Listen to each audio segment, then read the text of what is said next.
Hello, ladies and gentlemen, and welcome back. Have you ever wondered what corporate insiders are doing right now in the markets? Well, in today's video, we discuss that concept. We also talk about number one, the first level of the squeeze was reached in the last 24 hours and it rejected. Was there a good trade there? We'll take a look at that a little bit later. But specifically now, we talk about whether we can continue to find rallies throughout this earnings season. The big one is just around the corner. Apple, Amazon, Shopify. This shows us consumer discretionary and whether the market can hold up. And so far, it doesn't look like good. Google's down, Microsoft's down, and Meta is in the dumpster fire pit. If you haven't heard the news, we'll be talking about that because it is shocking what just happened to Meta. At 1 minute, it was $140. A few seconds later, we're going back down all the way downtown to almost $100 a stock. Yep, it was a massive swing after the hours today in markets, but it wouldn't look like it on the surface. Stay tuned as we cover everything right now. See you soon.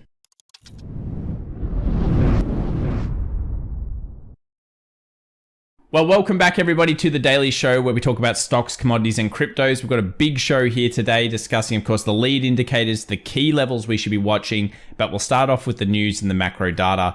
Facebook earnings were frankly terrible, cut in half, in fact, and the stock got destroyed in after hours, falling to more than a 6-year low, or almost a 6-year low.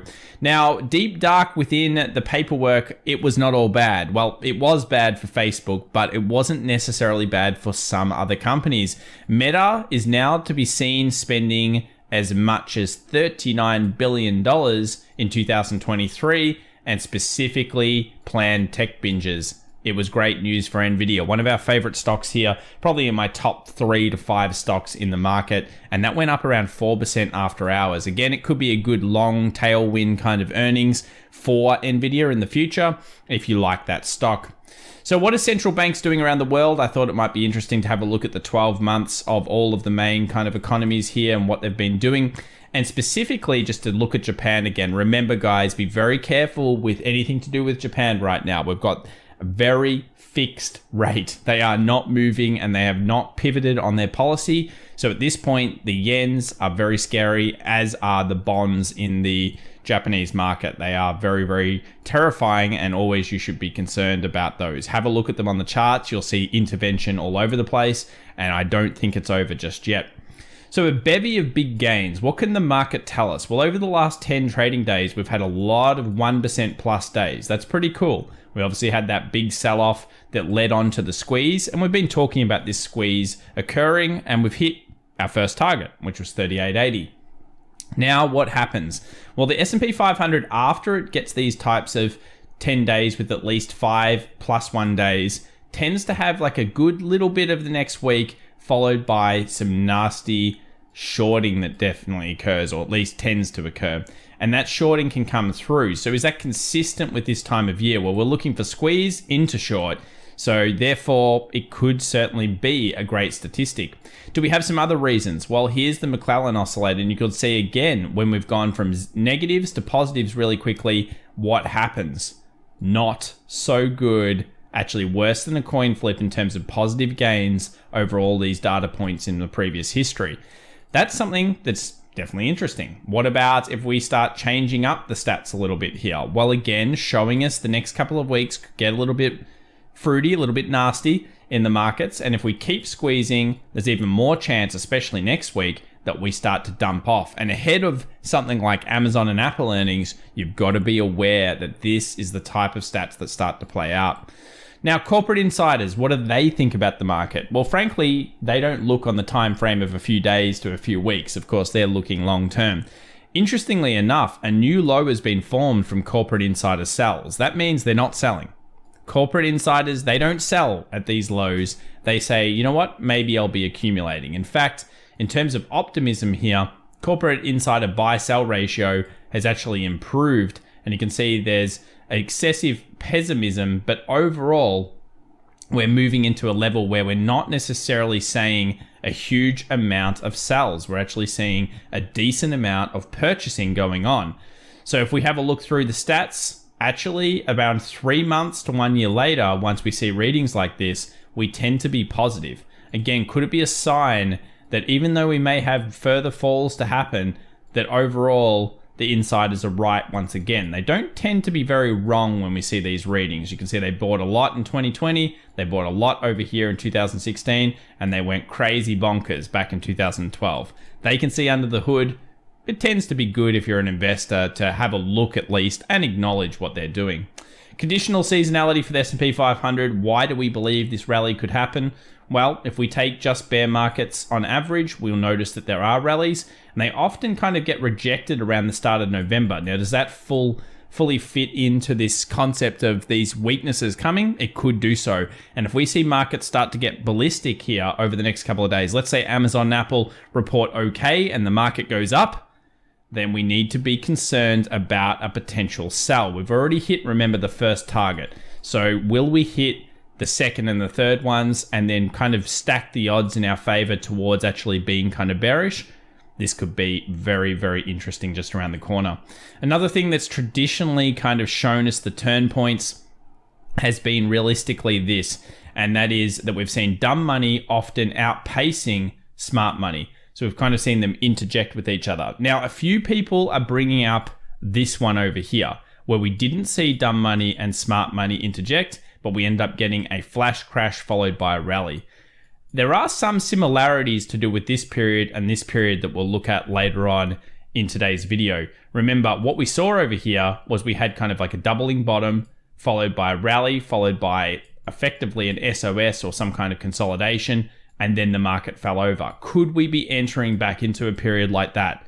We need to consider it, and we need to be aware, because then if the market goes down, we still have a very big disconnect between smart and dumb.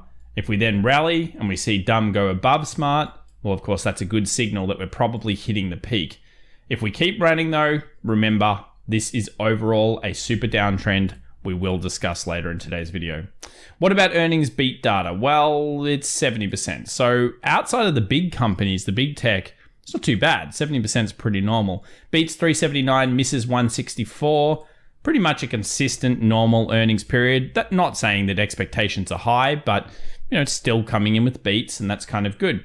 Meta was shocking as we saw, but now we enter into one of the biggest ones. Apple, Amazon, Shopify.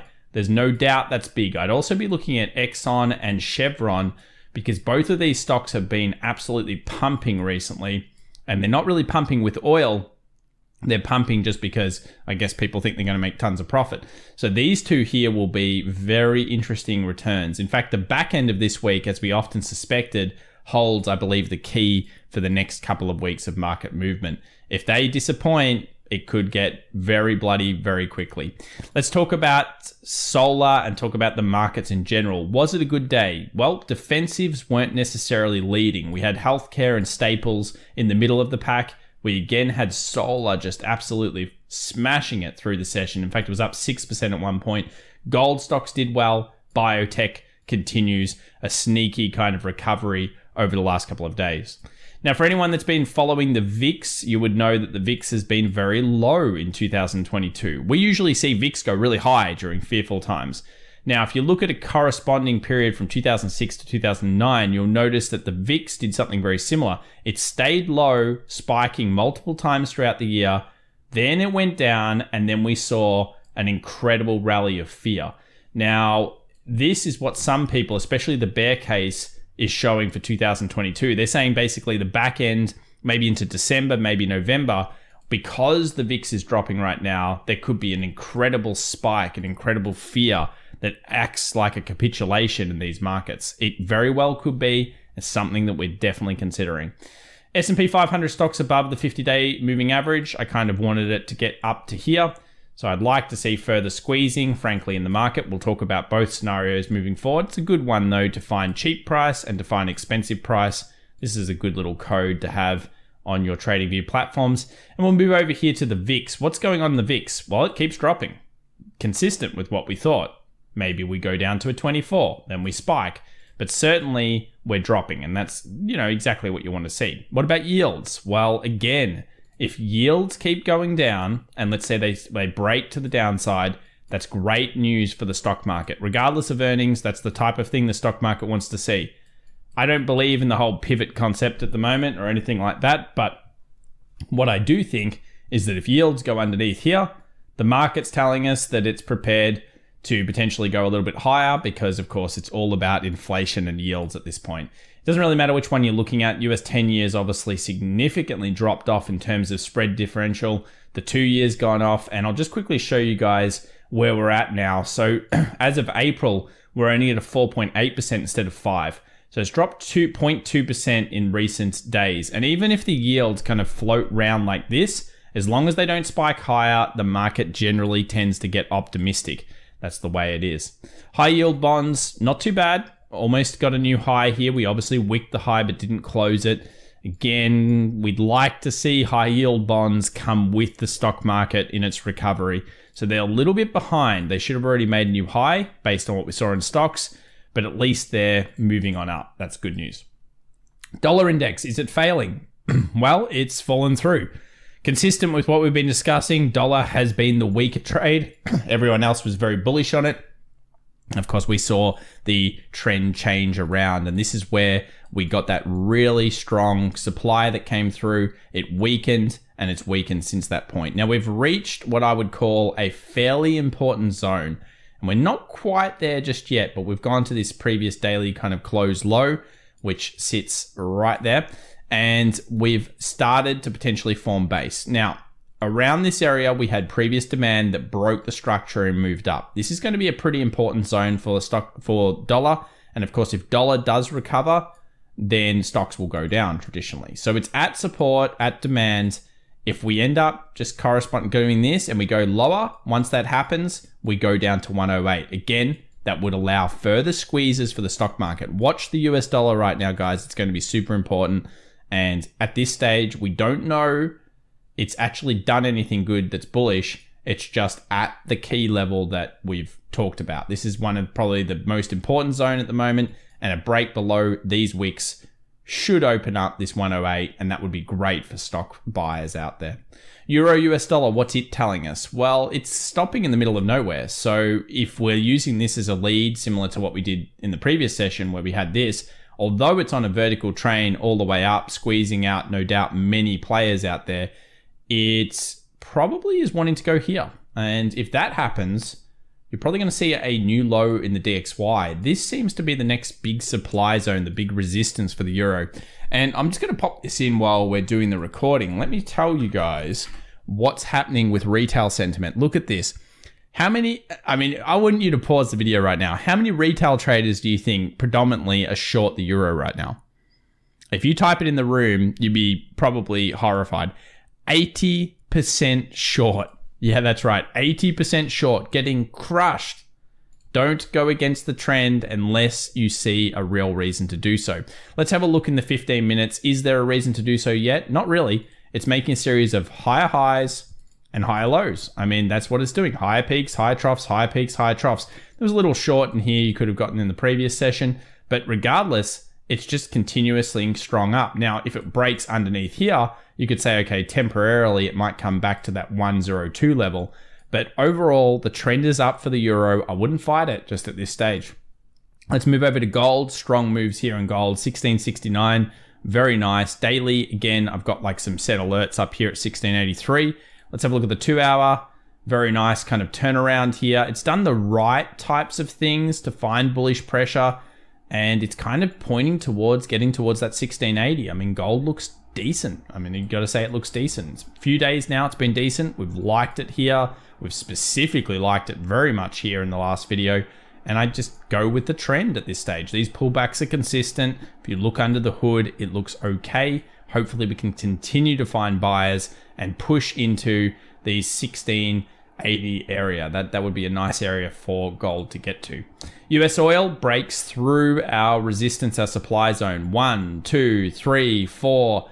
Came up a fifth time, tried to find sellers, broke up. That was all she wrote. That was the end of the sell-off in oil, and now it's rallying. Now, where does oil rally to? You would think it probably goes towards 90. And again, this could be good for stocks, just specifically because if we're seeing weakness in the dollar, strength in gold, strength in oil, blah, blah, blah, that's probably the right thing that we do want to see at this stage. Now, I still believe in demand destruction inside of oil, and I still think longer term it goes down.